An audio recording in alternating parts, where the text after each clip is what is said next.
Can you hear us? Can now. Yes. All right. Welcome, everyone. We are here in the Grand Tetons, hoping that the broadcast works. If not, then we're going to leave it in the capable hands of the rest of the panel. So happy June and hello from the Grand Tetons. So we have our wonderful panelists here, Jim Porter, John Bonzel, Karen Elkins, and my partner here. I'm going to change out the name. Here we are with Ken Pearson. So if we could, we're going to do a little bit of a different meditation tonight because we have something that's actually pretty relevant. So what do we have, Ken? Well, we have captured a wonderful waterfall in the Grand Tetons that we're going to display here.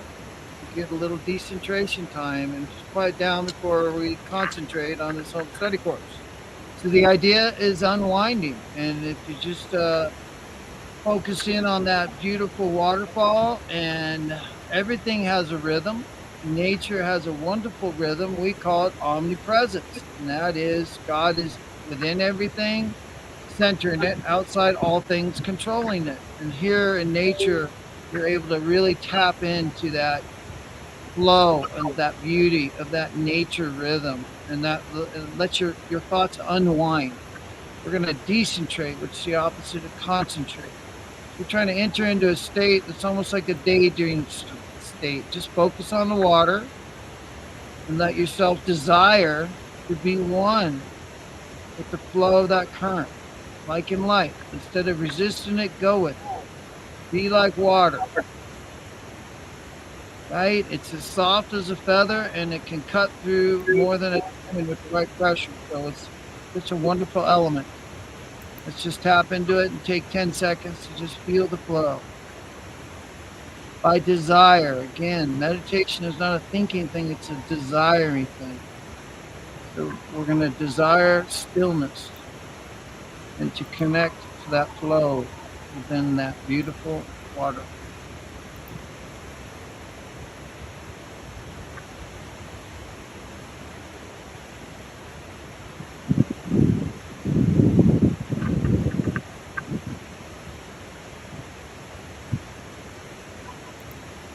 Okay, come on back.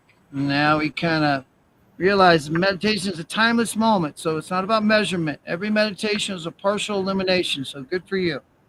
So we are here in Jackson, Wyoming for a few days with the Grand Tetons. We had it all perfect where you could see it right behind us just moments ago, but our iPad was starting to die. That's the joy of technology. But what you just saw with the waterfall coming down was we did a 6-mile hike on up Jenny Lake up towards the top of the Grand Tetons, and it was simply magnificent. And John Bonzel, I couldn't help but think of you, and I know how much you all love nature, and it was our way of kind of bringing you on the trip with us. What do you think? Oh, it was fantastic. I could have watched that damn waterfall all day. Isn't that beautiful? Yes. So very, very powerful. And Jim, I know you also love nature. What were your thoughts as you were seeing that waterfall? To me, I thought it was magnificent. I want to be there.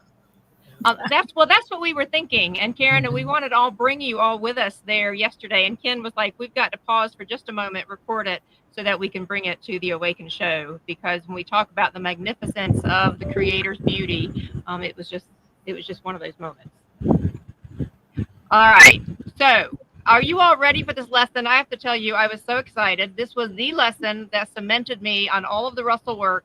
I went back to the very first days when I read this, and I'm curious. I'm going to ask each of you, what is the one thing that stood out to you for this particular session, this particular lesson? John? Anyone? Well, it just reminds you of the work that Doc and Leo put together leads you to this moment. Mm-hmm. And it all comes. This is the crescendo of the year's journey, and they don't want you to let go of all that they've shared with you up to this point.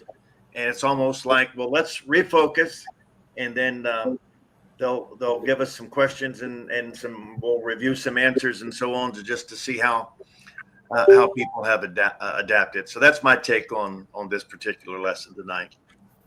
All right, Jim, what about you? Well, they're discussing the primary purpose for this entire course, male-female balance. That's both within us individually. You can't create male-female balance outside of self unless you develop it inside of self, and you do that through meditation and direct prayer. So that's the work to be done, and as we do that individually, it will spread out throughout humanity. Very powerfully, very well said. Karen, what were your thoughts before I go to Ken? Before we're doing the video, there was, he goes so quickly through little snippets of something. So I did a lot more deep diving into the history and into the cosmology and into the science, because if you understand the science, you understand the male, female, yin and yang. You understand how the universe works completely. But it also goes into the idea of climate, because climate made a big shift. In one of Walter Russell's images, there's the planet where it has a polarity leaning this way and in the middle and then this way. One is very male focused and one is very female focused. We've been a time where there was very female. Climate came in with the ice age. It became very cold. Men became hunters and gatherers, and women took the brunt of a lot of that. And that's when the wound of the woman was no longer valued, and where we started having a lot of issues. So it was just very interesting. So it sparked a deeper dive. It sparked a deeper dive for you and wanting to know more. Okay. Yeah. I love that. Ken, what was your biggest takeaway? I like it. We're going to be talking about the equality of male-female. I think Jim said it really well. It really summarizes, and so did John, the whole course, what it's all about, and why every male and every female is just as important. No one's greater or less than, and that we need to arrive at that stage. You would think that we would have gotten there a little sooner, but I believe we are here now on a different level, and there's a lot to make up for, but I think that we're going the right direction. Quite frankly, I believe women have a place today. When I grew up, that isn't the same place. They carry their own presence. They carry their own jobs now, careers in the CEO world and the corporate world. You see a lot more female vice presidents and management and top skills, which is really great to see, because there's something a female brings that a male doesn't bring, just as there's something a male brings that a female doesn't bring. So if you only have one, you only have half of a whole. So why not have the whole? And I think that's what this 12th unit is about learning to understand the whole of what love really means as a whole. So, all right. So well said. So hello to Karen. Hello, Diane, Dee, Bonnie, all of you. So glad to see you. I have to say my favorite part out of this whole lesson, okay, this is lesson 47, next to the last lesson of the entire 12 units. For me, it was the debunking of the Adam and Eve story. Okay. I'm just saying that was a pivotal moment for me. And it was like I had something I needed to read and I had been seeking my whole life. So panel, are we ready to dive in? Let's dive. All right, let's dive. Go. So John, if you'll dive into that first part, share the title there on page 865, and then share those excuse me. 878. Lesson 48. 47. Excuse me. Right. So My bad. 865 there at the Thank top, you. God's purposeful intent for man. If you'll just read the title and the first few sentences in that one, John, we'll pull that up on the screen. All right. And you can go ahead and start as James pulls it up. All righty. To the very top of page 8. This is to the top of page 865, James, all the way to the top. So this is go all the way back to the top. They must have the wrong one. So John, go ahead. You can start by reading the title. You've got the copy there in your hand. Yep, I got it right here in front of me. God's purposeful intent for man and the power of mother love. We will endeavor to explain God's purpose in placing man on Earth's of creation's starry systems and how far man has progressed to this day. Science has tried to prove how life came into the world.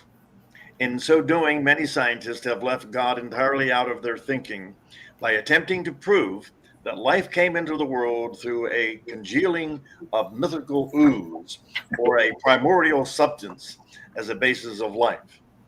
Intelligence is presumed to come through the development of the bodies thus created, and each body is presumed to have a separate mind of its own. Would you like me to continue?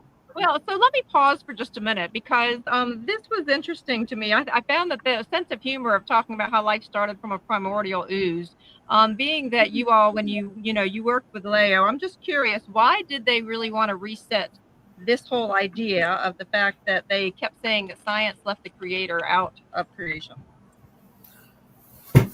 It's like leaving the writer out of the book.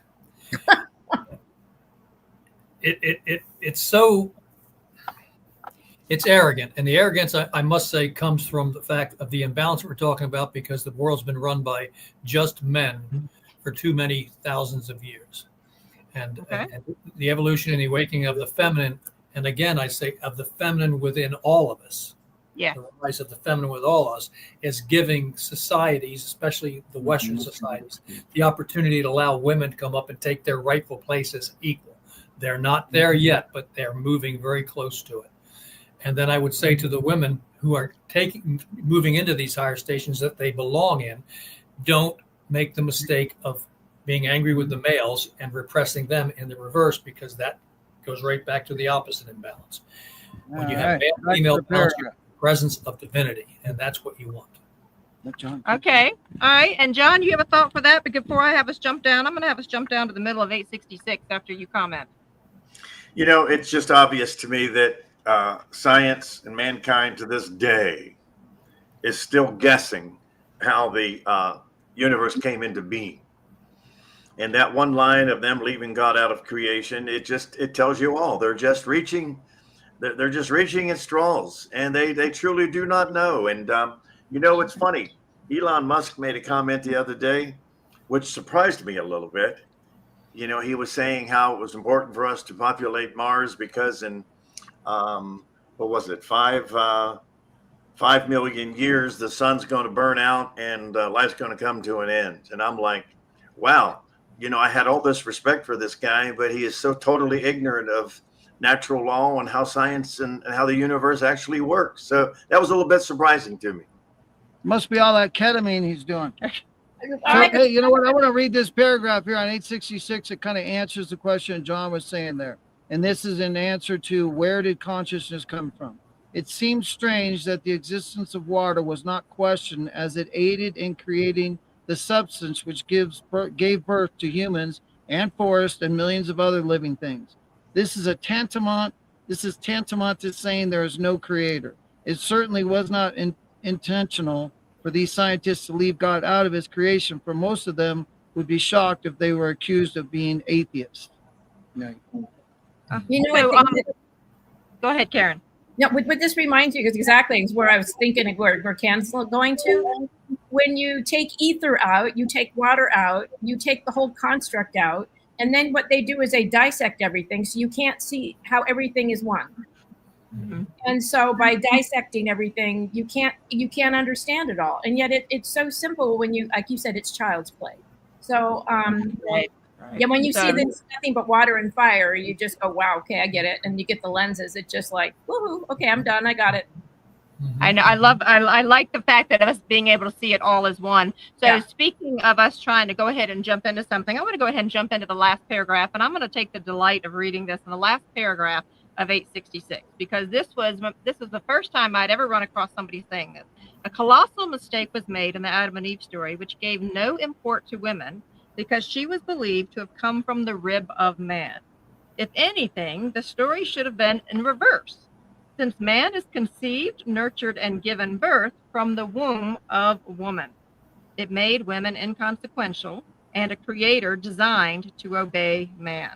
And to make the sting still greater, man claimed that God cursed her for creating sin. Now that's fascinating, isn't it? And I want to go on to the next page, because this always bothered me. It said women were always considered more lowly as a mental mate, and still are in many countries. In the days of pilgrims, women were subjected to strict obedience and claimed to be sinful. Remember the scarlet letter S? Do you all remember that story from when we were in high school? The woman, not the man, who had equally sinned, was forced to wear the dreaded sign on her breast for the rest of her life. All right, so I just wanted to open it up to the panel there, because I know if you're a Russell student, you've understood this for your entire studying. But for many of the rest of us, this is what we were brought up with. Barbaric.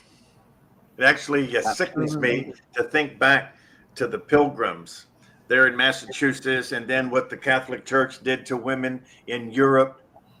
burned them by the millions, if not hundreds of thousands. And the persecution of women throughout history is just simply unexplainable. It's barbaric. And I'm glad, like Jim mentioned earlier, the tide has shifted and women are coming into their own strength. I just saw a clip, and this is not a political statement, but I just saw a clip where Trump was bragging on how many women, high-powered women, that he has in his organization that just simply outshine most of the men that he has in his organization. So you girls go. Well, and I have a lot I want to say about this, but Jim, do you want to comment on this? Because I mean, there's a large population, myself included, that were raised, trained, and believed those things that I just read. Well, I was born in the 50s, and that's what was going on in the 50s. The boys came home from war. They were given a victorious return, and they overlooked the fact very quickly that while they were all gone, women were keeping this country running, and very well. And then they immediately wanted to put them back into the house with no opportunity to get out. Now, the Russells actually talk about the woman's places in the home, but please don't make the mistake of thinking that they're saying that's the only place for women. That's not what they're saying. They're saying that the mother's place is in the home. Now, I'm old-fashioned enough to think that if a woman has children and a husband, the best circumstances for the woman to be in a home, not have to with the children, because men simply don't do as good a job at nurturing children, young children, as women do. So people can argue. I think there's a great statement in God Will Work With You, but Not For You. And that is where Leo talks about the alternating of politics. And I think it's just a brilliant idea to create balance. So you have a male president, you'd be a female vice president, and then 4 terms. The 4th term would be, after 4 years, it'd be a female president, male vice president, so on down the line, to create balance and to bring into that feminine touch of politics that we just don't have. Now, there are some great women coming up in politics nowadays, but I really think that is such a brilliant concept. It's so easy, it's so simple, and it makes so much sense to maintain. Yeah, I believe there ought to be a male, female for every office. Otherwise, yeah, you don't elect a man to a senator. You elect the man and woman to represent that district. Love that. Love that. Same with the president. I do. When John's talking about the church, it was very interesting. Women at a particular time were the law. They had the womb, and because they carried the DNA strand, they're the ones who had the land given to them. So at the time of the church, they wanted the land. They wanted to own the land. They didn't want the women anymore. So the women were then taken out of the clergy, and they were taken away. And then instead of having the medicine and all the things that they used to have, they were then gotten rid of and burned like witches. And then that's when the pagan thing came in. And it's interesting, if you think about it, it's all developing a story and a narrative that people buy into. So I think it's interesting what I love about the Russell work, it's based on the science, not just a narrative, but when you look deeper and you untake the covers off, you actually can see the deep dive of how the story was rewritten. Yes. Well, and to be honest with you, this was the first time ever in my adult life. So, I mean, I ran across this work when I was 53, ever in my adult life that I heard anybody challenging the Adam and Eve story. So, and to be honest with you, all you have to do is look on the back of any iPhone, any iProduct, and you will find a reminder that there is the bite of the apple. And it is a subtle narrative that there it is. Someone caused the fall of man. And so I bring this up because for those of you that are new to the work, I find this work incredibly liberating. And if you would take a look at where you'd like us to go next, I find it incredibly liberating to be having the conversation.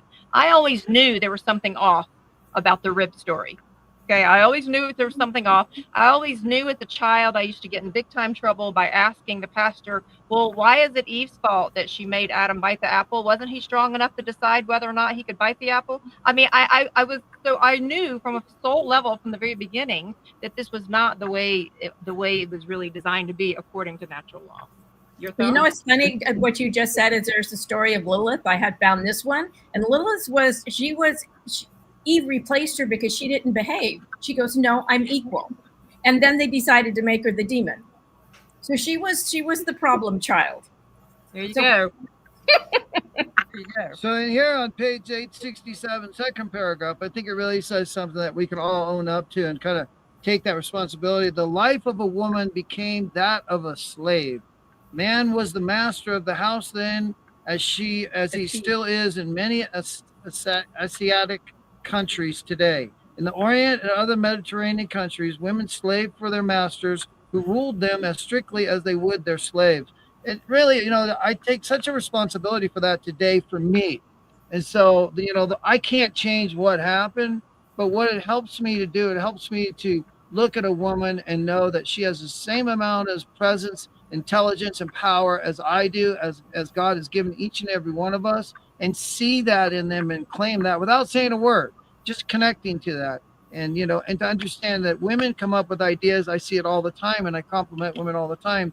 They're far superior to men in the nurturing level and the understanding level, and women are less short-sighted as opposed to men being a little more short-sighted. So there's such a great balance there when you ham and egg it. And being in love now, as I am, the balance is just, it's so over. Every day I see another jewel. I see another sparkle of a diamond of why it's so important to have that equal exchange between male and female. And when you do, oh, it's magical. You just, just like what we're seeing right now behind us, and the shot being on our particular bungalow. There's no other shots like this in any other bungalows. But God said, hey, I want you guys to do the podcast with the Tetons in the background. So little things like that. And I feel like love brings that together. Our love brought that together. Our love as a panel and our love as a couple. So love is, to me, again, comes back to that balancer, and learning more about love and the oppression can help us maybe understand how to heal some of that love and that oppression that's gone on,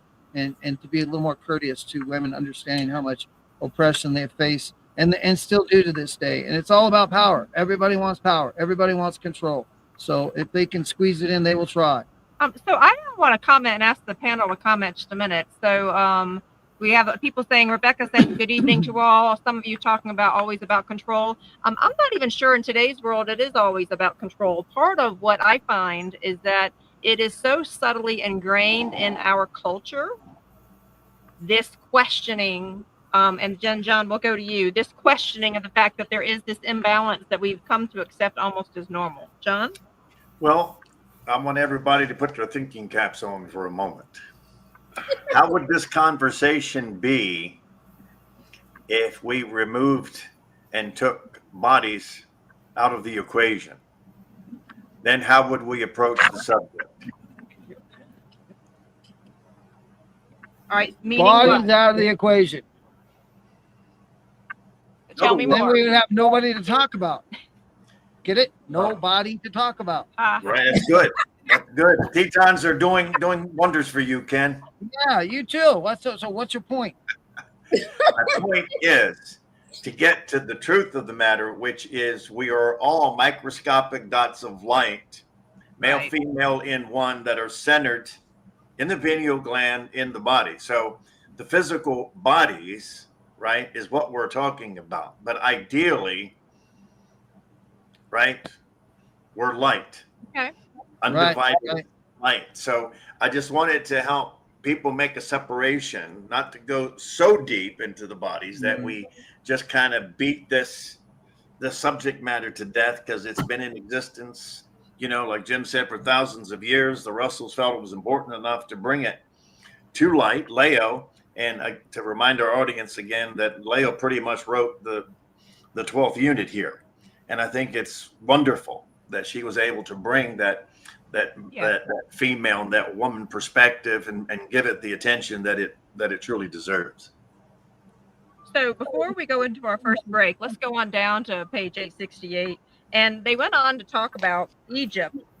And if you would go to the highlighted sentence there, it says, Egypt gave us the first great knowledge of following cultural arts, which were then at their highest peaks, higher than has ever been reached in all of history, 868. And they went on to talk about, and you can just scroll down, architecture, scroll down, astronomy, mathematics, sculpture, poetry. And at the very end, if you go down to 870, it says the capstone of all Egyptian poetry was the Psalms, which were passed down through the centuries and were later accredited to King Solomon, to which Leo and Walter said, this is the most beautiful book in the Bible. And so just wanted to ask the panel to comment about the treasures we received from that Egyptian world before we take our first break and dive into the next page. Well, I don't see modern day man duplicating any pyramids and have them being pinnacles of power and light and spiritual buildings, if you will. You know what's interesting, and I could be wrong in saying this, but I'm just sharing some stuff that I've read. But all the great minds, supposedly in history, spent time in the central chamber of the Great Pyramid. Mm. And that's where a lot of their spiritual awakening took place. So, so they were built purposefully. You know, it just wasn't an architectural thing. Oh, there's a pyramid. There was much more to those pyramids than man even knows today. And hopefully someday they'll find out. I don't know, but yes. So isn't it interesting? Science says that Egypt is about 3,500 years old, but we know it to be at least 35,000. Yeah, no kidding. It goes back that far. So, you know, I don't know if it's a control thing. You know, scientists are supposed to be some of the smartest people in the world, but sometimes I think they're the dumbest. They really are, because they don't know how to apply common sense sometimes. They don't know how to back up and say we were wrong and we need to correct that. But it certainly happened on a subtle level. But I wanted to read one thing just because, you know, when we think of the fall of man and where it might have come from, you know, the 7 deadly sins go pride, greed, anger, gluttony, envy, sloth. Pride, greed, lust, gluttony, envy, and sloth. Greed being the second deadly sin. And here at the top of 868, first paragraph, it says, greed was generated by the invention of money in Babylon and the usury system. With money came the desire for power, power to control other men, and increasing power brought man nearer and nearer to his degradation. And it's the same thing today. The degradation of our fall of our system is the idea that what car you drive, what job you have, who you hang out with, what neighborhood you live in is who you are, when that has nothing to do with who you are. The character, your character is who you are. And as we talked about, we need to talk more about character. That's what this home study course is all about, building of a new character. So I look forward to talking more about that when we come back. Jim, any thought here before we go to break about whether it's Egypt or whether what Ken was talking about with the issue of greed? Well, you're all right about the age of the Egyptian empire at its peak was many thousands of years prior to what we know from studies that have been done that the Sphinx precedes the pyramids, and you can tell that because of the water erosion all over it, and the pyramids don't have that erosion, and the Sphinx is now believed to be at least 24,000 years old. So that age of character that she's talking about far precedes the Egypt that we know today, which is the fallen Egypt that fell into decadence and war and stuff. So, yeah. I'm going to say, Kimberly, one quick thing is what people don't, we think about Egypt and the pyramids. What most people don't know is there's pyramids all over the world. And many of them are even sunken, from Japan to Cuba. And they were built on the same sort of geometry. So there was a time when you see, even when women were considered same. There's like the Indian, the Shakti and Shiva, and you get the Tao, the yin and the yang. All of these were the dual comparison that actually worked together, and it was a global phenomenon. And it's when the Lord felt like it had its golden age. All right, so much more to say. When we return, panel, we'll be going towards the middle and bottom of 871. For those of you that are new, we are taking a quick 3-minute break, so we'll see you in 3 minutes, and enjoy. See you shortly.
All right, everyone. We've had to have a little bit of change or else we're going to get roasted in the sunshine. So you'll still get the beautiful scenery in the back. Can you hear us? Can you give me a thumbs up?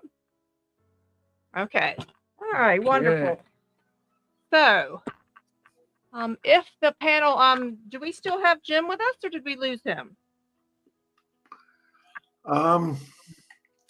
Jim left to get in touch with his feminine self.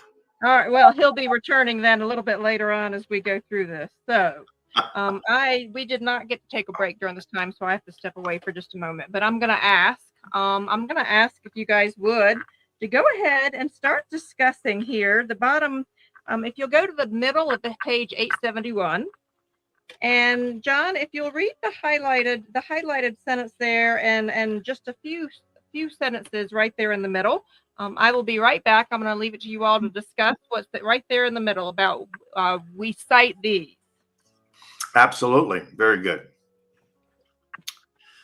So anyway, we cite these because that early civilization was the first to believe in and mention the one God, which no other civilization since then has until our present time, until our present one, the Krishna of Bhagavad Gita and Jesus.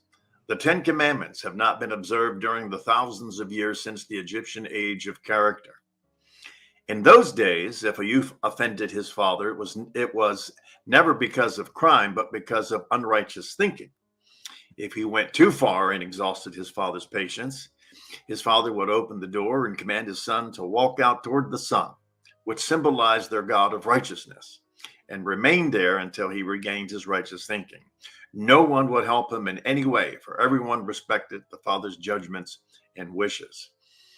Well, keep reading. Go ahead and keep reading, John. You can finish that paragraph. Next paragraph. Okay. All right.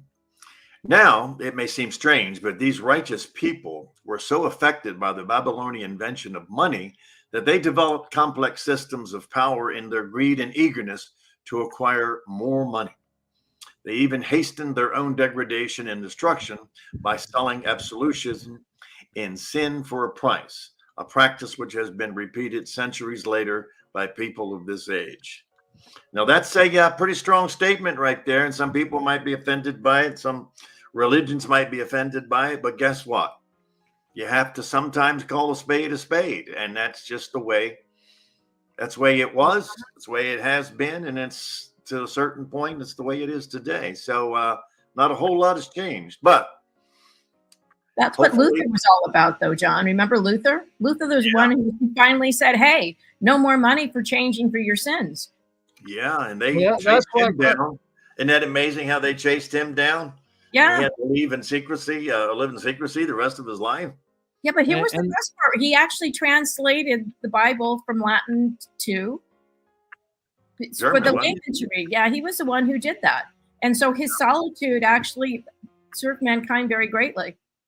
That is also why Jesus was crucified, guys. Remember that? In the market, in the city, they were selling prayers. He got so upset that he thought somehow you could purchase forgiveness or be forgiven for your sins by getting blessings or bludgeoning a lamb. Well, that's why he turned the market square upside down, and he ended up getting killed, was because he was so offended that people would charge money for blessings from God. That was just the hypocrisy of hypocrisy. So that's where when you think of the fall of man, and there it is. And there's where we really started falling, is thinking that you could buy, and even today you think about it. Wealthy people think they're better than people that don't have money. There's some mentality of thinking of righteousness because I have and you don't. I've done something right and you haven't. When again, we know that has nothing to do with money. Money is neither good or bad. It's only with a connotation we give it, but we give it such a strong connotation through thousands of years. We can see how much money has corrupted our society. Yesterday we were on a hike, and not only was the view magnificent, but the flowers, John, were just, you would have loved it. Okay. These bright yellow and bright purple flowers everywhere. And Ken and I got talking about how that was real abundance, that you really had to be in a point where you could understand that was real abundance, that this notion that we all think of all the other worldly goods, that was nothing compared to the beauty and the magnificence of what the Creator had right there with us. And so I wanted just to mention that to everybody because, for many of us, it can get a little bit disheartening when you are judging your value based on this system, and we've all been there, right? And yet that's not really what this life experience is about at all, John. Yeah, it certainly isn't about money, is it? And the acquiring of wealth. And that, but it's okay. It is what it is. And like Ken mentioned earlier, it's the value that each individual attaches to it. Right. Okay. But it's like that walk you were just describing, Kimberly, right? You're taking in the grandeur of creation without any thoughts of money or position or that type of thing. You had a timeless experience, and that's wonderful. Kimberly, can I say something really quick? To go back to Egypt, when the Templar Knights went to Egypt on one of their first mission, they stayed there for 11 years. And what they discovered was a booklet, and the booklet was all about chivalry. So we think that the Templars developed the code of the knights and the chivalry, but actually it came from an Egyptian book. And it was transpired. And that's what we get these things from, the complete etiquette of ladies and gentlemen. And this book I just bought. I mean, look at it. It's old as all hell. But I thought, my goodness, But it's interesting. It came from Egypt. So it was part of their. And it's interesting how all of those things have had such an impact on us today. So I'm going to go ahead and have us jump ahead to 872. Because at the time of 872, it was referring there in that highlighted. Now, John, you didn't read this yet. I didn't miss that, did I?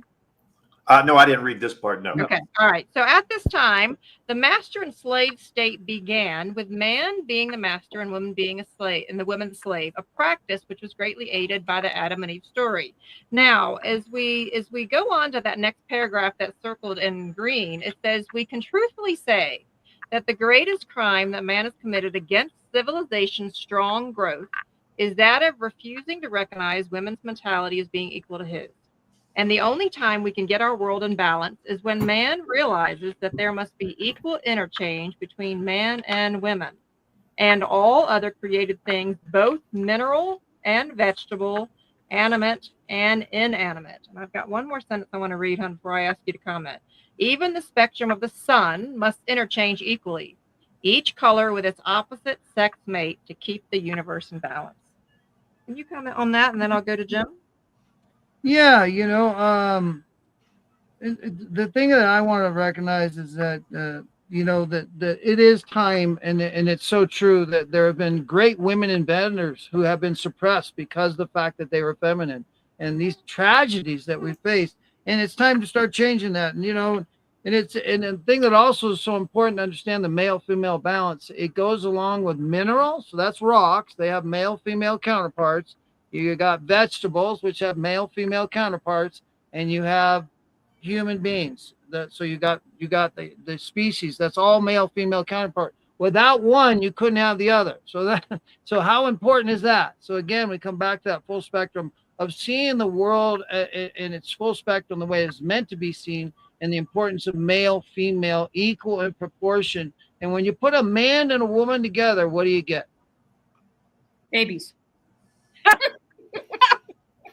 Well, at least I don't know. I've seen some weird. I've seen some weird things come out of that combination. Here's a man, right? Here's a woman, and when you put them together, what do you get? You get wholeness. You get undivided. You get the undivided. The divided united is what we call it on earth. So you have God the undivided, the mother father divided, which is the equal rhythmic balance interchange that creates the physical united when two mates meet and have a union. That is when you find that united side in the divided world. And that's why love is so important. Love is a uniting factor, not sex. You're talking about love now. You're talking about male-female interchange. It does not have to deal with physical cohabitation at all. It's about the energy exchange and about an equal energy exchange and how important and critical it is. I have gotten more in touch with my feminine side as I've aged, for sure. And that I mean by that is I cry more now. I'm more emotionally vulnerable and susceptible. I can't just stuff it down anymore. And I think that's an unfortunate thing that men learn, and women are really good at processing emotion. I mean, I've never heard a man say, hey, I just want to talk. Can you just hear me out without giving me any feedback? But I can't tell you how many times I heard women say, I just wanted to share. I really wasn't looking for feedback. And it's an interesting concept, right? It's to just share without looking for feedback, but just share something and practice that. It's almost like an inventory. So practicing to getting to know yourself is by sharing yourself with someone without seeking input, but sharing. And so I think that's a great characteristic that women give to men. I Jim? hope by the end of the Go ahead, John. Of our broadcast season that I could reach that level of understanding that Jim and Ken have reached with their divine feminine self. So I have goals and inspirations myself. We have goals for you too, John. So we'll be in line for we that. got dear. a whole list. We'll put them in the comment section. So- I don't know if there's enough room, but we'll put them in there. So Jim, what's your comment there about that? You know, the only thing that that can get in the world in balance is when man realizes there must be equal interchange between men and women. Well, it's in Karen's sake, it's science. It's understanding, stepping out of body, intellect. Ken was saying it beautifully. When we fall into intellects, which is what science does, they try to intellectually explain creation. They don't go into the spiritual nature, which is who we are. John nailed that. We are not this. We are the spirit of the divine expressing through it. So when you seek to be the spirit of the divine expressing through the body, you automatically bring male-female balance into alignment. And the Russells make it very clear throughout all their teachings that when you get male-female balance, both void out the other and you have zero. Ken just showed you. When male and female to come together, you have zero, which is divinity. All right. There's a question here. Does somebody wants to know? So the sun also. Go ahead, Karen. No, it's a question over here. So the sun. So Karen's saying. So the sun also has male and female counterparts. Yes. Everybody does. Okay. And so I would think she would want to know what. So what's the counterpart? The sun is a salt. Is actually a salt. It's actually it's got a female side to it, and the female side of it is the decentrative half. Remember, expansion is feminine, so that's what the sun is doing. It's expanding light. It's recondensed by our atmospheric lenses on our Earth. Our gravitational force field, right, creates an atmospheric band, recondensed. So then it's regerminated, almost converted from female to male by the concentration of those light rays, which are compression. Now it turns into compression. So you have the two cycles of expansion that radiates from the sun, compression that concentrates here on Earth and gives us all life form. And not only in that compression half is the seed of all life. So everything we know on this planet, it started in the sun, it germinated in the sun. It comes from the sun, the elements within the sun. So it is the harbor of male and female. John? Plants, mineral, right? Animal, mineral, and vegetable. John? I would like to try to simplify that for our audience and for our questionnaire. Just look at the rainbow and you figure out on your own which side of the light spectrum is female and which side of the light spectrum is male. And when you see that rainbow, those counterparts, those male females are united on each side of center, which is the yellow. And that's what the Russells are talking about here. Okay. And without that balance of that light, right, the sun couldn't exist. Nothing could exist. So I think that drives the point home of creation, because without the male and without the female, there is no creation. There is no life. There's no anything. In other words, it's a full spectrum of light. We're all part of it. Yeah. Keep in mind here also that the Russells are teaching us throughout this course that we're not in a state of brokenness. We're in a state of evolving. We're reaching the point now where we're going past the bodybuilding state, which was our primary function for millions of years, and moving into the spiritual awakening to create the divine body. There's nothing that's been created ever that is not for the sole purpose of manifesting the divine that you are.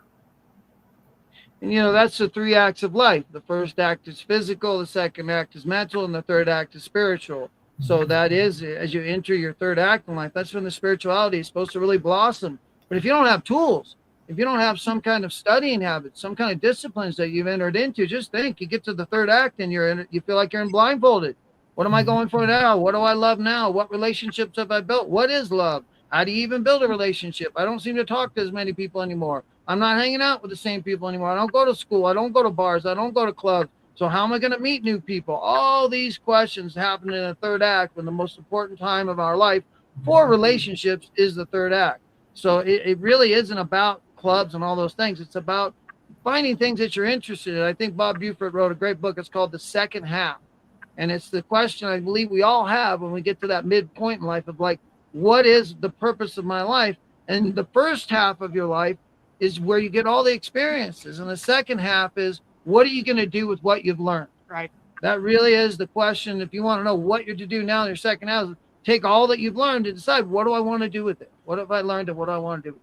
So we're going to go to 873 in just a moment, but I want to add something here because John was picking on me a little bit on the day after the other broadcast when I talked about how I had a concern about the Social Security Act of 1935. I have no problem with people receiving Social Security. What I noticed is that this last half, this third act of the people that Ken is referring to, is that some people can drift into an area where they begin to think that their best years are behind them. When I would venture to say that our best years are ahead of us when it comes to our spiritual development and our ability to influence others. Does that resonate with all of you? Yes. Mm-hmm. And I think that, and so I want to pause for a moment before we go to page 873. And part of why we came together for this Awaken Your Inner Genius is because all of the ones that you see here on the screen, we wanted to inspire you to get a copy of your own home study course so that you could dive into these learnings. And even at this season of life, wherever it is that you are, whether you're listening tonight or whether you're listening to a broadcast in the future, that you could get a copy of your own home study course and go to this next level of exactly what you're talking about. Because what we've done to this point, being that the world is in such a state of flux, to me, John, Jim, and Ken, the fact that y'all have had these learnings for so long, the rest of the world would be much better off, I believe, if there were thousands upon tens of thousands upon hundreds of thousands of people who were reading this work. Absolutely. For me, one of the biggest things that was so important when I discovered this work was realizing I could study this the rest of my life and barely scratch the surface. And here I am 30 plus years later saying, yeah, that's true. So there's so much material. But this is another thing I ask, and I ask people, and I tell people all the time, tell me of another way of life that you know of that has a full spectrum of how you're supposed to live your life, achieve your goals, self-discover, learn how to be in touch with God, and it has a full spectrum paradigm way of life. And I don't think there are very many out there. One of them that I know of would be the 12 steps, which is a paradigm as a way of life. And then the home study course is one that I bumped into. Now, Buddhism and Taoism, those are all good things, but they don't necessarily deal with the three-dimensional world and how we get through the traumas, the trials, the tribulations, the failures, the losses, and convert those into assets. As Walter Russell says, defeat I shall not know.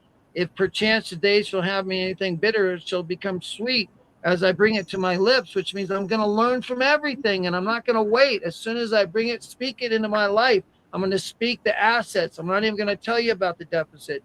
Learning to be that kind of character, that's where you become a solution-oriented character as opposed to this problem, that problem, this problem. And a way of life guides you from guided me from being a problem person to learning to live in the solution, always seek the solution, and knowing that that's where my energy goes.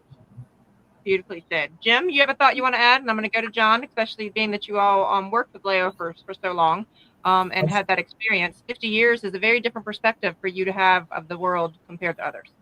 Yeah, when we're in individual bodies, I'm in a male body, so I can look at the repressive nature of male throughout history. But I don't want to forget the fact that I've also been in female bodies and been repressed. So we want to look at the whole picture when we approach this. So if you come in with what Ken just said, judgment and look at the situation you're in is out of balance, that's what you get back, an out of balance situation.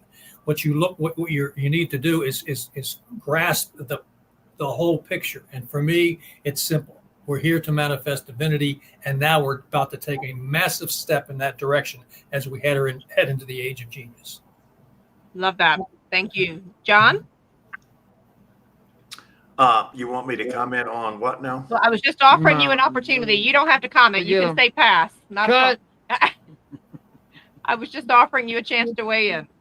No, I'm good. I'm good. The Okay. panelists have said things very well tonight. All right, so let's jump ahead to page 873. And Karen, this was a page that really touched my heart. I'm going to read the first part of it, and there where it says at the top there, man and women are the world, so it must begin with them. And then it said, world destiny lies in mother love. The destiny of the world today is in the hands of the women of the world. At no time in human history has the healing balm of a mother love been so urgently needed. Within the deepest depths of women's soul is the urge to give and to protect. Her role on earth is to nourish and give of herself as Mother Earth so bounteously gives from her bodies to our bodies. And so I wanted to pause for a moment there because this is something that I found quite beautifully said from Leah Russell about this idea of a mother's love. And one thing that I'm a mother of one child, but when I wrote my book, Your Lion Inside, I talked with a lot of women that did not have children. And what I discovered is that birthing something was you could birth more than just a child, that we were meant to birth new things into reality, and that we've become, there's almost this bias against women who choose not to have children. And what I discovered through that whole process was that all women have this unbelievable ability to give and protect. And if there's anything that's needed right now in society, it is this idea of giving more love and more protection and more nurturing to society. Karen? I would agree with that. And I think there's somebody in our little chat room who's doing a really great job of that. And her name is Dee Tompkins. Her and her friend are actually going after and saying, you know, let's have a good conversation and let's do the thing. And I think it's time that, like me, I created a school for my son when it wasn't doing. I was a mama bear. So I understand what it is to have one and then need to protect it and nurture it and make sure it finds its way. So, yeah. Well, I was chuckling here at the Grand Tetons because I want to ask the gentleman right quick about this idea of the mother, because there was a literal, when we were at the hike, there was a mama bear and baby bears getting ready to cross the trail where lots of humans were. And the boat announcer said, get off the trail, the mama bear's coming. And you began to really understand where the whole notion of get out of the way, the mama bear's coming, right? And so I wanted to did you see Goldilocks out there as well? I did not. No, not yet. Sasquatch, though. We met a Sasquatch. Sasquatch, but not Goldilocks. You know, it's funny. The similarities between you and Sasquatch were crazy, too. As I said that. I said, that Buzzle? And Kimberly goes, no, that's a Sasquatch. I go, oh. Okay. All right. So I wanted to ask the three men before we go to our next break, this idea of the importance of a mother's love in the world. So not only literally a mother's love and what it does to help balance the world, but of women just nurturing and caring for the world. I was curious if any of you wanted to just comment on that, because what I have found is that because the world has been so distorted between this masculine feminine balance, things are out of balance. And that when I find that a man has had an incredible relationship with a mother or with females in their life, that they approach the world differently. So men, I'm laying the gauntlet down at your feet. I'm going to read something really quick. It's on 874, and it's from Kabil Kahan, which will be coming up here. But I just loved it so much that I wanted to read it. A woman's place in society, the imprint that the past generation had left on her character, the relationship between husband and wife, and the spiritual disease and corruption which threaten married life. The poets and writers are trying to understand the reality of woman. But up to this day, they have not understood the hidden secrets of her heart, because they look upon her from behind the sexual veil and see nothing but externals. They look upon her through a magnifying glass of hatefulness and find nothing except weakness and submission. Ooh, that is really a wake-up call for men.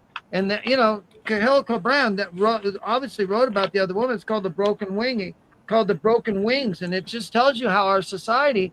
Think about if we had that equality, where we might be today, thousands of years later. So let's not wait any longer. You know, again, society has evolved more in 75 years than it has since the dawn of consciousness. And I think part of that evolution is women having their rightful place in this world to be understood and heard. But men, remember, this is America. In the other countries, women are still massively oppressed and massively held down. So we need to liberate here where we can so we can strengthen other women of the world to liberate there. You know, the book that Ken mentioned, Broken Wings, it's a wonderful book because that's what happened to Jahil Gibran. His heart was broken because tradition and ritual outweighed the love that these two people had for each other. So she was torn from him, and then she was forced into wedlock with someone that she didn't even meet or know. So that's a real tragedy there, and that's not how life's supposed to be, because and the only reason that was done that way is so that the parents of the wife to be, were going to gain from that relationship. And how Money. sad is that? Money You again. sacrifice the soul and the heart for money. So anyway, it's a beautiful book. I would recommend everyone to really read anything of Khalil Gibran. Yes, Leo's favorite poet, by the way. Yep. Yeah, he's brilliant. A comment, Jim, before we go to break, and then I'm gonna comment on what Rebecca's comment is in the chat box. I couldn't agree more with what everybody said. And Khalil Gibran, I do recommend reading his works, especially The Prophet. Magnificent book. All right. And Rebecca says this, and this is very interesting, Rebecca. She says, do you think the best years are behind you was to shut down sharing wisdom and knowledge to share to our future generations? And discovery, you can even offer and learn more with more free time than even in the early working years. And so that's well said, Rebecca. I do think some of that wisdom was shut down, very purposeful, because I don't know about the rest of you, but I certainly have. I wish to goodness I had all the wisdom and knowledge and understanding 20 years ago that I have today. Well, One the more family, thing. Well, 1 second. The family has been scattered. The women and the husband and the children within the home are not spending as much time as they did in past years. The grandparents are living in Florida or somewhere else, and that family dynamic that kept that wisdom riding from generation to generation and gave purpose to old people to share their knowledge and wisdom with the young has been scattered. But what we're seeing now, and if you start looking for it, you'll see it, is that's changing, and families are starting to come back together. A lot of it due to financial difficulties. But the end result will be they will come back together. And then when strong families are built across the nation again, a lot of this corruption and nonsense will be done. Speaking of which, we are self-supporting through our own contributions. So we will bring up a little link here that you could donate to if you can. That'd be great. If you can't, don't worry about it. Every dollar is appreciated. It does help us to produce this show, and we are definitely operating in the red. So help us out here. We'd appreciate it. All right, so it is time for our next break. And do know we'll continue to just talk more. We've got a lot more to talk about. So for the panel, we're going to start back on 874. We've got some lovely excerpts from the book as we'll continue. And so enjoy your 3-minute break. We'll see you in 3.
All right, if you are within earshot, please find your way back. You know, part of what I appreciated about the Russells is how they would bring in work from other books and other they were very much in respect for others work. And John, I just wanted to ask you to comment on that as we wait for Jim and all the rest of them to come back on. If you'll all come off mute, please. I really appreciated, what was Leah Russell's philosophy? John, if you'll come off mute. What was her philosophy whenever you and Jim heard them talking about supporting other work like this? Because they seem to be very concerted in their efforts to bring together people who were of like a genius mind. Well, you know, there's, I think we mentioned that last week. You know, we talked about 6 or 7 other books that the Russells highly recommended that would complement the subject matter that we're talking about at hand, you know, civilization and character and you take and we talked about this many times, how the Bhagavad Gita was Dr. Russell's favorite little book. You know, in his 53 or 52 lecture, he said he wouldn't take $1 million for his little pocket version of Kahlil Gibran. So that tells you something. See, the genius mind, the illuminate mind, recognizes other illumines. It's a theory on my part. I'll share this with the audience. But when I was doing some sculptural repair at the museum, I noticed how Dr. Russell had several different versions of Joan of Arc in the Might of Ages. And then he had the bronze cast of her there that we have on display. And there were other parts of that. And I truly believe that she was borderline illuminate. And of course, we know what happened to people that are spiritually advanced in the Dark Ages, right? Yes, we do. You get nailed to the cross, or you get burned at the stake. So those are your two choices. So I choose not to desire higher spiritualization than than the period can handle. There you go. Jim, anything you want to add to that? Yeah. One of the things that's I'm hoping to see transpire when I was working at the university, I was trying to bring it about. Keep in mind, we're rebuilding the university. They're still rebuilding the university. But the Russells left a curriculum, and in that curriculum was the home study course as the core course, but they also left multiple other books. The other books that they had as part of the university curriculum were the Bhagavad Gita, Cosmic Consciousness, Man the Unknown. Now, people that have been in charge of the university over the decades, not knowing this, have all knowingly thrown several of these books out of print and no longer available as part of the university science philosophy curriculum. And I'm waiting and hoping for the day comes along, someone stops and takes a look at what the original curriculum was and goes back to it in its entirety. Interesting. Okay, so I'm going to keep us going here on page 874. We have just a few more pages for our panel here. So thank you so much for the patience as Ken and I had to move locations here. And I wanted to point out something there at the bottom. There's so many beautiful things written here, but I want to go where the red arrow was and the yellow highlight there. And it says human society has yielded for 70 centuries to corrupted laws until it cannot understand the meaning of superior eternal laws. A man's eyes have become accustomed to the dim light of candles and cannot see the sunlight. I thought that was just incredibly, incredibly poetic. Spiritual disease is inherited from one generation to another until it has become a part of the people, who look upon it not as a disease, but as a natural gift showered by God upon Adam. And so what's interesting, if you scroll down to the bottom there, is talking about this is the tragedy of man. And in time, his corrupt ways have become the accepted way of life. Our world today is sick. There is trouble in every land. All men everywhere need the healing power of a mother love. And I'll move on to the next page. Greed, doubt, fear fill men's hearts. Why? The cause of all of these negative traits springs from a deep-rooted sense of insecurity. Only love can cure the world's ills. and mother love can and will bring balance to our world if women would express their innate desire of love and protection. Now, there are several very, very powerful things here. And I wanted to point, one of the things that I learned having worked with tens of thousands of women is that women will fight a lot harder for others than they will fight for themselves. This was a commonality I found across countries, across ages, across generations, across industries. And that women struggled with this issue of self-love, but you give them someone to protect and they would go to the ends of the earth to protect them. And so I wanted simply to bring that up to the group because to me, that's what they're talking about here is a mother's love is going to be what actually lifts up society. Yeah, I mean, on the bottom of 875, I really like that. It says, oh, may woman express the great love which centers her and bring to all mankind a greater sense of belonging to each other than it has ever known. And that's what love does. It gives you a great sense of belonging. And so it's up to you women, us men. Let's just back off and let the women take over. And No. come on, girls, go get them. No. No, but I really, you know what? Again, I have been fortunate in my life in the way that I've grown up. I have always seen women as equal to men. I've always admired strong women. Case in point, the woman that I am deeply in love with here is one of the strongest women I've ever met. And I just admire that. I admire the intelligence, I admire the spirituality, and to think about the endurance that a woman has to go through compared to a man. And it's not to just bow down, but it is to honor respect and to show how much woman has had to put up with and yet still thrive and still grow and still rise above and almost work harder than a man. I can't tell you how many women that they talk about in different countries do all the work that the men are supposed to do. That's still going on today. And you know how much do we honor a woman? That's I think Leo writes about it, and God will work with you, but not for you. About how the woman's role at home, just like Jim said, is equally as important as any CEO in the country because they're raising our future. And that is so it should be honored. I always thought there should be that. There was a time when we were talking about tax write-offs for mothers. Women who stayed home and took care of their children deserved a tax benefit for raising children, that there should be some kind of motivation for raising better children and for raising our families. So I really think it's time to step up. And I do believe that is what's happening. One thing I think in this world has come to fruition is that women have found their place. And maybe I'm wrong, but that is the way I feel. I have something to add, but I want to offer it to the panel. Anything you want to say in relation to what we just read?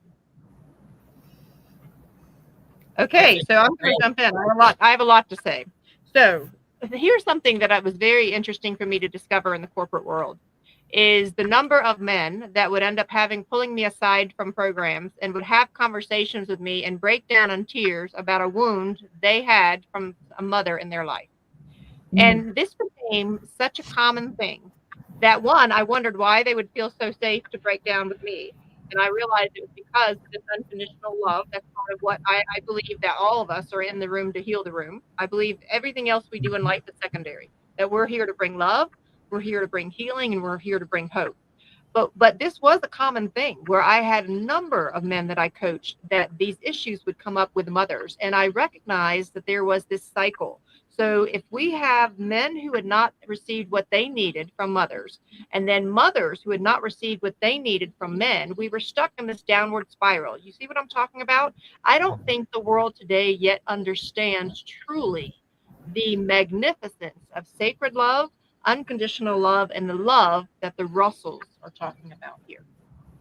I think Cahill Gibran says it's so wonderful here on 875. I'm going to read that real quick. The most beautiful word on the lips of mankind is the word mother. And the most beautiful call is the call of my mother. It is a word full of hope and love, a sweet and kind word coming from the depths of the heart. The mother is everything. She is our consolation in sorrow, our hope in misery, and our strength in weakness. She is the source of love, mercy, sympathy, and forgiveness. He who loses his mother loses a pure soul who blesses and guards him constantly. Everything in nature bespeaks the mother. Here's your sun comment. The sun is the mother of earth and gives its nourishment of heat. It never leaves the universe at night until it has put the earth to sleep to the song of the sea and the hymn of the trees and the flowers. It produces them, nurses them, and weans them. The trees and flowers become kind mothers of their great fruits and seeds. And the mother, the prototype of all existence, is the eternal spirit, full of beauty and love. The word mother is hidden in our hearts, and it comes upon our lips in hours of sorrow and happiness as the perfume comes from the heart of the rose and mingles with clear and cloudy air. Beautiful, just beautiful. Very well done. Very well done. Jim, what did you say? So that was very well done. His explanation of mother. I'm at my age now and being retired and having land that I work on. I fall more and more in love with Mother Nature every day. Mm-hmm. And the changing of the seasons, the beauty of the springs and the winters and the falls. She's just a glorious, loving mother. And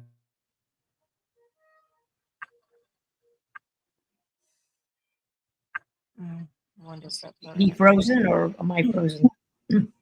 I think Jim is. Ah, Jim is frozen. Okay.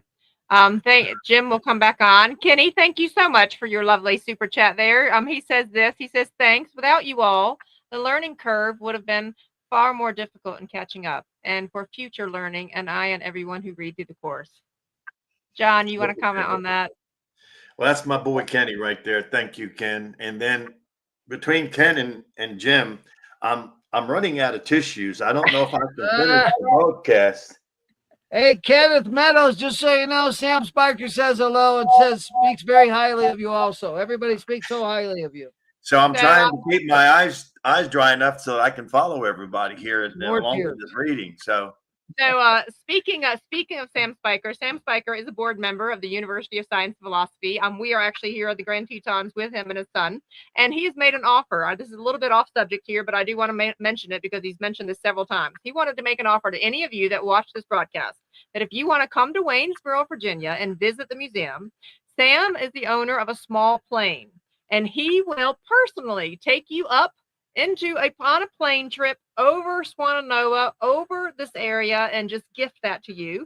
And he also has an Airbnb that he is willing to donate to people who have concerns around finances. So feel free to reach out to me, KimberlyFaith1@gmail.com, or James will put the email in there. But Sam has made that offer time and time again to let everybody know he is so committed to spreading this message and spreading that love that it just seemed like he naturally came up in conversation here today. I've been meaning to say that for a couple of episodes. Collective love. So come on out.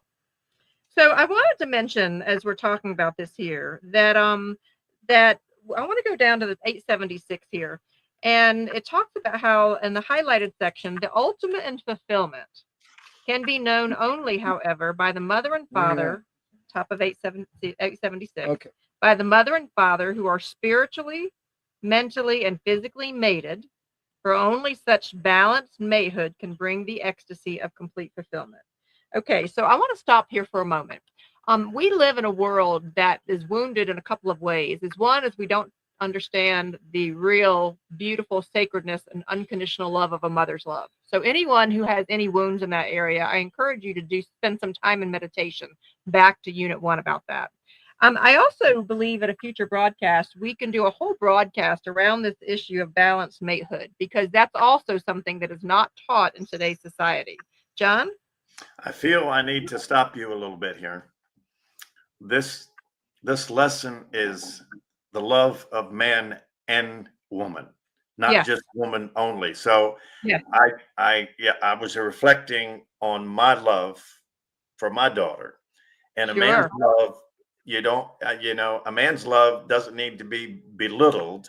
A man is just as capable of loving, and to the same degree as a woman. So we have to. I just want to keep us on both sides of the spectrum here. A father's love is very powerful, John. And when someone doesn't have a father's love, or a father's love has been distorted because his mother's love was distorted, it is damaging to a woman at the very core. And I'm saying that from personal experience. So you're 100% right. A father's love is an incredible way to make a woman feel safe, to make her feel heard, to have her feel strong, to have courage. And so you're completely right. It's all of this around together is so vitally important. And yet none of us, I believe, at this point in time have a deep understanding yet of the sacred love that I believe is getting ready to anchor in humanity. So I'm with you on that, John. All righty. Okay. So on the bottom here of 876, it says, I'm going to go to the blue brackets here. And John, if you would, read what's in the blue brackets, because this is tying into the unity that you're discussing. Very well. We take the aura of the positive qualities of love, beauty, contentment, goodwill, courage, corruption, thoughtfulness, and kindness. Cooperation, not corruption. Cooperation. Oh, I'm sorry. Cooperation. Ah, man. And you guys have been drilling me all year about the corruption of man and the degradation of man. It just wasn't natural. Now we've corrupted you. Yes. But the cooperation, thoughtfulness, and kindness, or of the negative qualities of greed, hate, cruelty, crime, is unity and fear with us when we step out into the world from our home base. What we greet the world with, the world re-gives to us in kind. All right, so pause there for just a moment before you continue, because I asked James to please put that in the we need to capture that quote. What we greet the world with, the world re-gives to us in kind. So we're going to capture that on the little screen there, because that one sentence is huge. So John, I'll have you continue, but I just really wanted to emphasize that one. Keep going. There is but one. There is but one place to look for solutions to personal or world problems, and that one place is within ourselves or our country. So, think about it. Think about the values that nationality brings to people collectively. So each country has its own flag, and they identify to their flag. But yet civilization and mankind, we all share the same values. We all want love and peace and happiness and joy and sharing things and engaging in things, right? And and that's what I love. My favorite saying of Leo's is, you can only have that in life which you first give. And that statement right there reflects that. It does. It does. And you know, John, what's been interesting for me, when people find out I travel, I have people that will meet me in different places and they're like, oh, aren't you scared to travel? Aren't you scared of people in other countries? And I'm like, no. Do you know that I have found that the vast majority of the world are kind and considerate, and they want a good life for their families, and they want to be able to take care of their families and their neighbors? This notion that this world is a bad place is part of what I believe that we're all being asked to let go of. And the more we focus on the negativity, the less we see the beauty. And so I'm going to encourage all of us that as we go through our week, start to ignore some of those headlines and start to rewrite headlines of your own cosmic new newspaper, new journal of the world, of what kind of world do we want to see. Because even just this past week, John, I'll hand it over to you in just a minute. I was walking on a path, I was hiking a path, and there was a lovely young 21-year-old woman walking through the path. And she stopped me, and the way she was talking to me, I just found out that she was 7 days here into the U.S. She was from Turkey, and she asked if I wanted to walk with her. And for a moment, I was going to go back and go see some of the folks that I was with, but I could tell that she was lonely. And at that moment, she said, I've only been here for 7 days, and I'm really lonely. And I hugged her as hard as I could, welcomed her to the U.S., and I walked with her on the path. And she has seen me multiple times now. And the reason I bring this up is because all of us, Jim, you brought this up so many times, and Ken has as well. We never know when a kind word, a simple hug, a pausing for a moment to reach out to somebody can make such a difference, because we're really all the same on the inside. John? Well, my Karen and I had a similar experience at Costco yesterday. We had finished up our shopping, and we were, our treat to ourselves is a piece of pizza or a sundae or something. And we were sitting there, and this gentleman approached us and said, could we sit next to you? And it was a dad with his son and daughter. And we were sitting there and enjoying it. And come to find out, this gentleman was from Nepal, and he was explaining to us what him and his family had experienced there, the goods and the bads and so on. And it was really a wonderful thing to hear him say what America represents to the world and why people like himself want to come here. Ken mentioned it a little bit earlier, about the freedoms that women and everyone is protected in this nation, but that does not exist everywhere in the world. Yeah.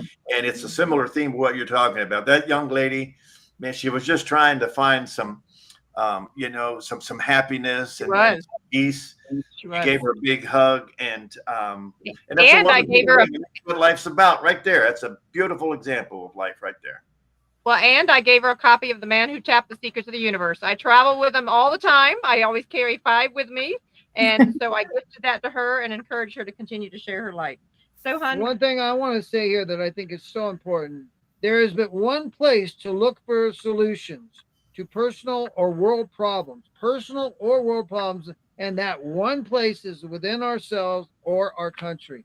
The answer is always within. If you want to feed starving children in Africa, then be a good person in the home you live in the city you live in the street you live on, your neighbors, and so on. Carry your light everywhere. And as it's been said, you help one man, you help every man. You hurt any man or woman, you hurt every man and woman. So, if you want to feed those starving children, which I think we all want to do and see equality, then give equality, give that light, see that light in others, and let people know how brilliant they are. That's one of the most, I think the best thing about this message that we're talking about right now is you have all the genius, all the intelligence, all the power in you to create whatever it is your heart desires. You just have to learn how to harness it.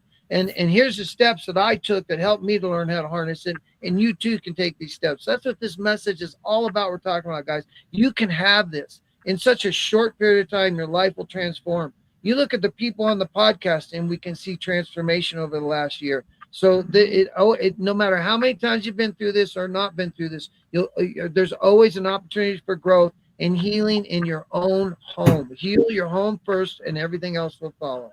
Kimberly?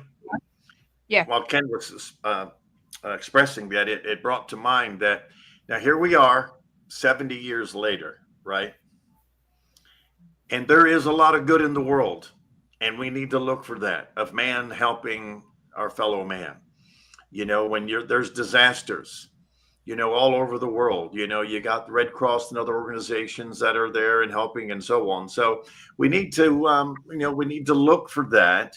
And in that 70 years, man has changed. There's been great movements in humanity and the principles that we share. So let's not lose sight of that we are moving along. Takes time. We are. Yeah, even in Middle Eastern countries, they don't have to wear that veil. A lot of the Arabic countries now, they don't have to wear the veil anymore. They're free from that veil. So yes, you're absolutely right. We have seen growth. It's just that equality that we want to get to. But absolutely, we are growing. So let's keep moving forward and see that glass half full, not half empty all the time. So here we are, and towards the end here, and Karen's done a remarkable job on the video. So I'm going to end up moving us to the video in just a moment, but I wanted to mention a few things here. On page 877, where I have it circled in yellow, it says, back in the 1950s, this is what she said: women must fight to bring spiritual balance as they have never fought before. The age of materialism and slaughter must be replaced by an age of love and character. I thought that was beautiful. And it said, the mothers of the world, which all women are, can accomplish this. And so, John, I would add to that, knowing that we can in tandem, both men and women. And so they gave us suggestions as you scroll down towards the bottom there, James, about how the battle can be won. Karen does a lovely job of highlighting that in the video there. And towards that page 878, it says, the community that prays together also stays together.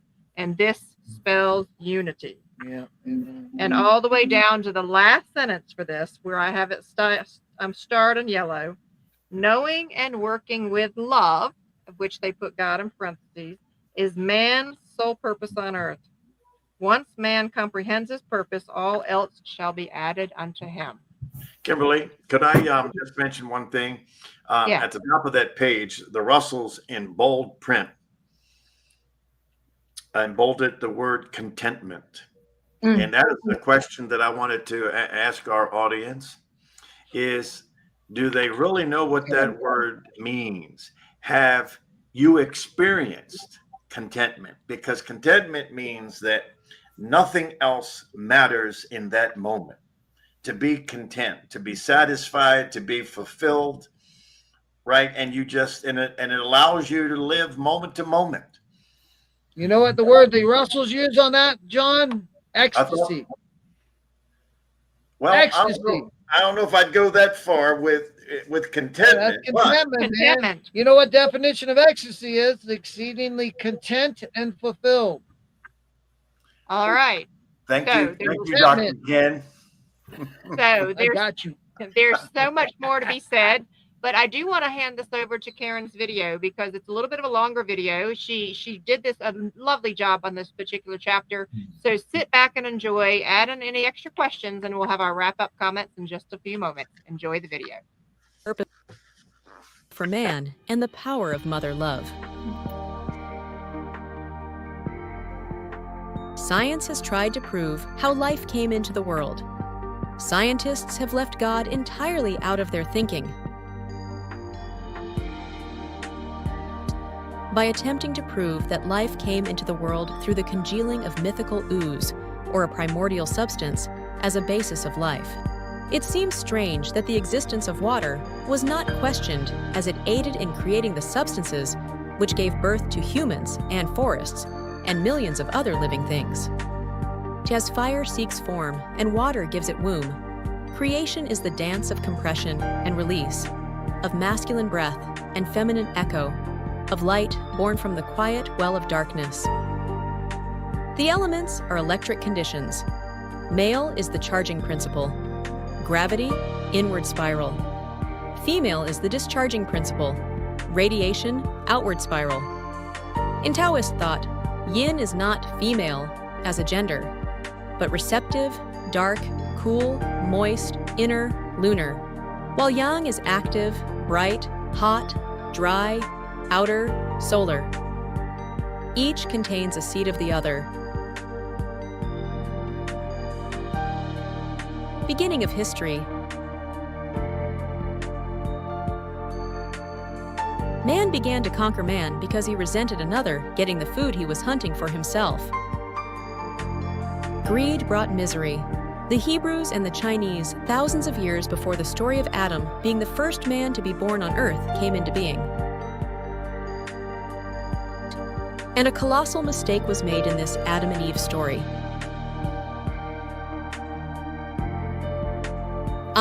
The woman has no importance because she was believed to have come from the rib of man. Still greater, man claimed that God cursed her for creating sin.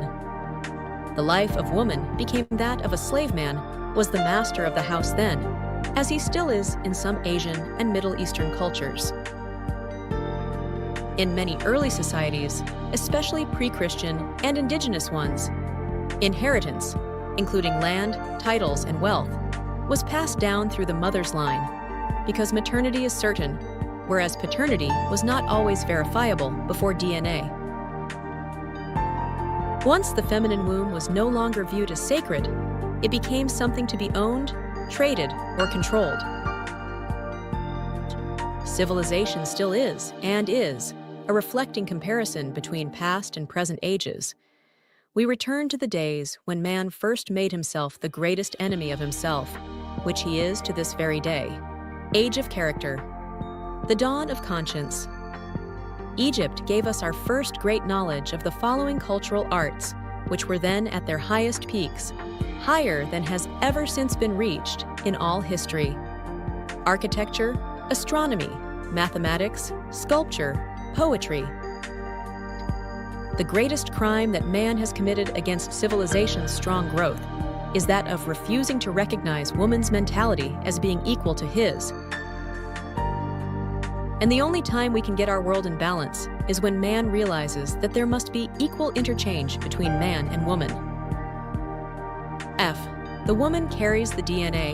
She carries the divine code, the intelligence of life itself.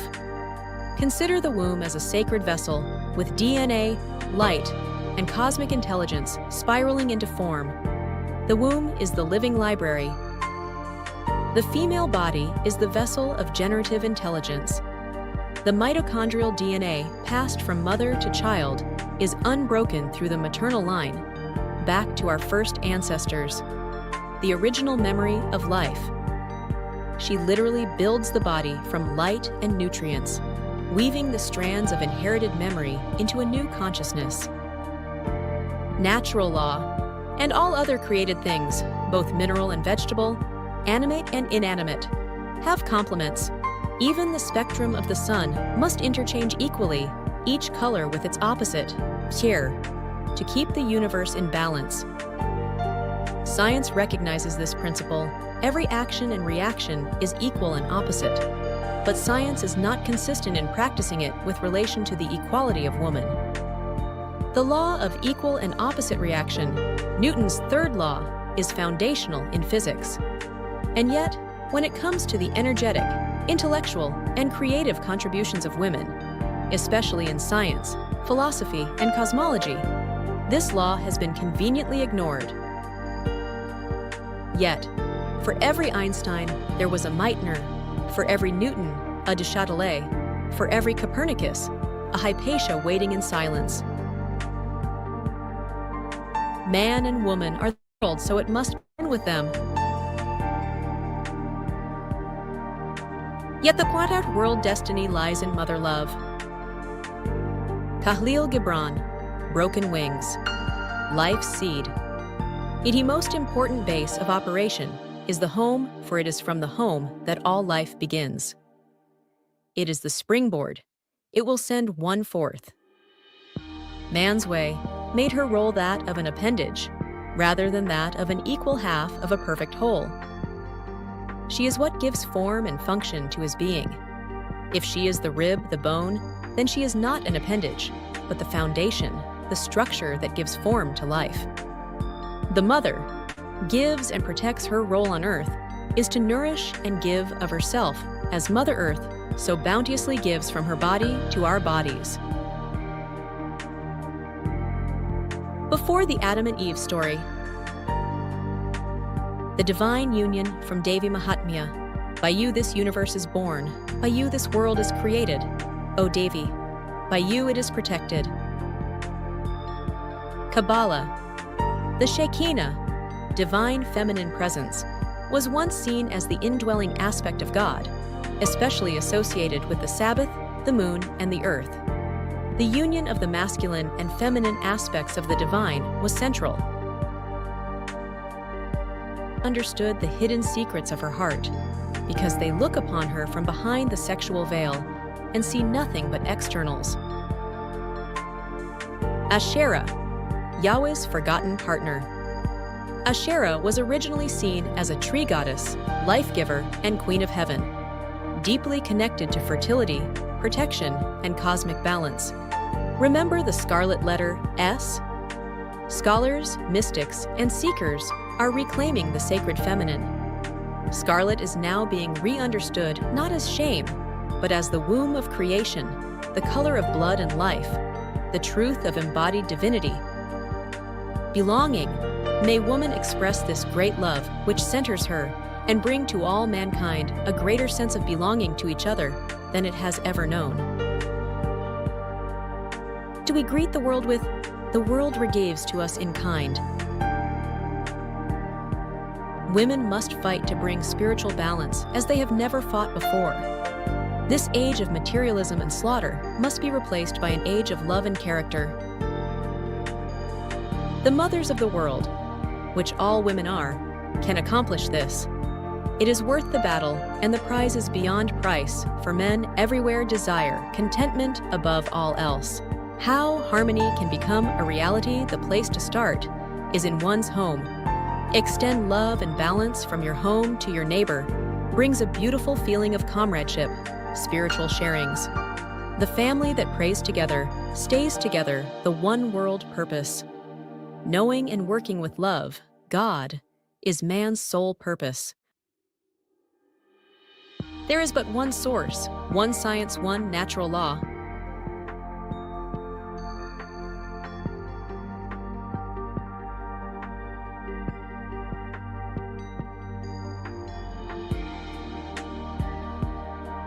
So thank you, Karen. You gave us the gift. You gave us the gift of some extra history with our lesson here this evening. You all could come off mute. Karen Mahan in the comment section says contentment. Yes, absolutely. Feels like the energy behind my heart and is always God. Love. It also feels like it moves through me. Karen, you had a thought as we wrap up here?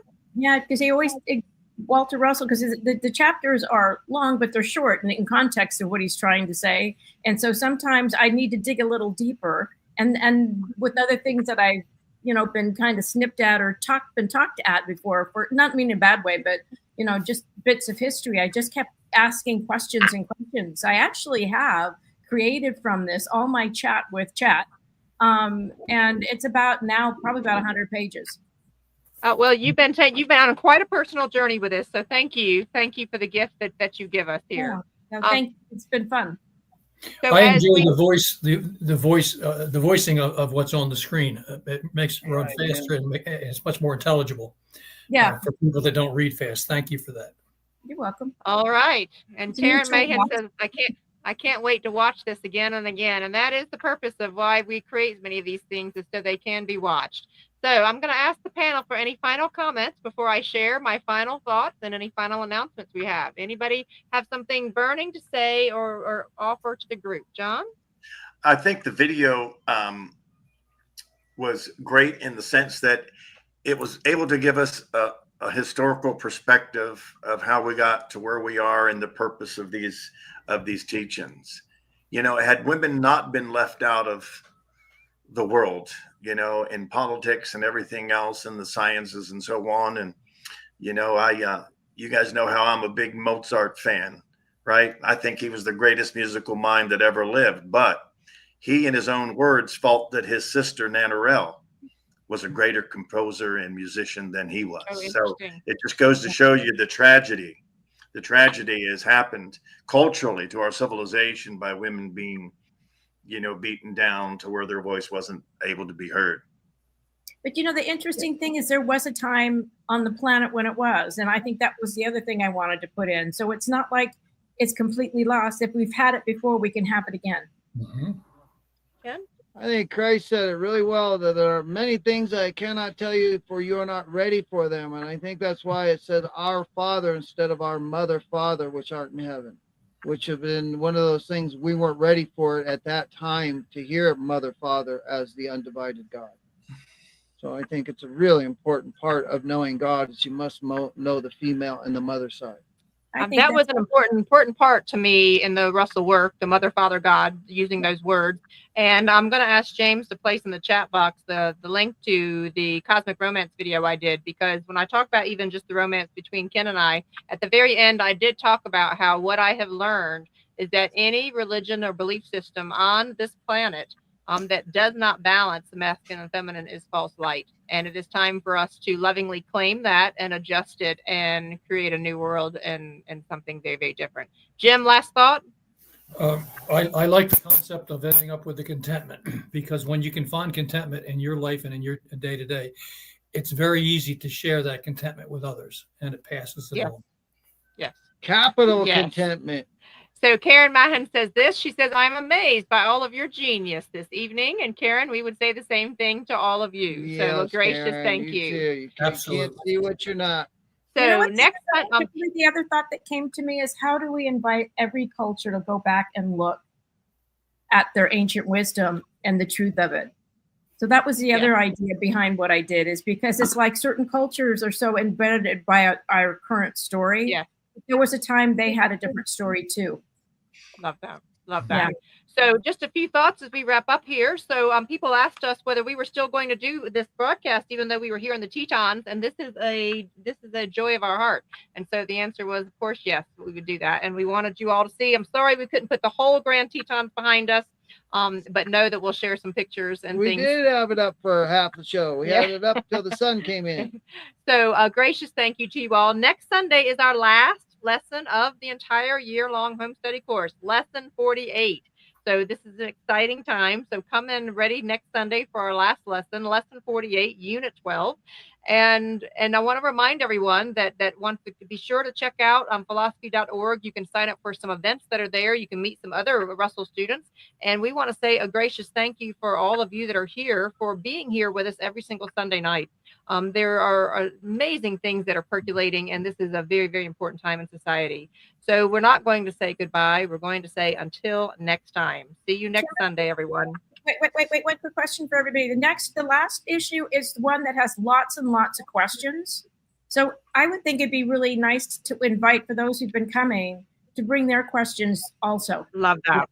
Right? Please bring your questions. I think we should have a follow-up podcast. We'll talk about that. I think we should have a follow-up podcast where the people that have been coming along can ask their questions and interact with us and put together, just give them a whole hour. You know, I always try every week to say to the panel, anything you want to say before I share my final comments so we can have a nice seamless close. And yet I can't seem to get that thing landed. I'm going to try it again. Gracious thank you to the panel. Much love to you all. Have a wonderful week, and we will see you next Sunday.